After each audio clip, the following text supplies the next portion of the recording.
जा रहे हैं अपनी bonfire करने के लिए। हम लोग बना रहे हैं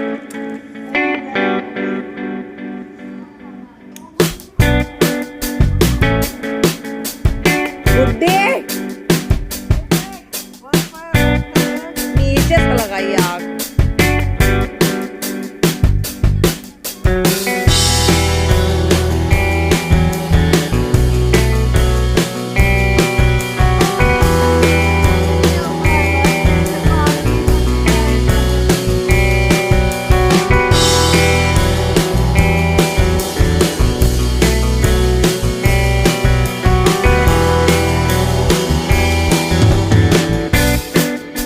नींद आ रही है यार अब तो।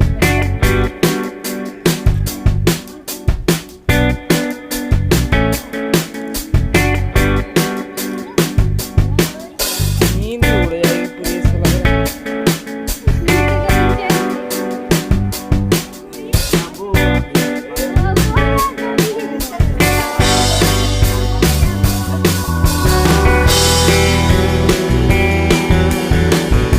तो देखो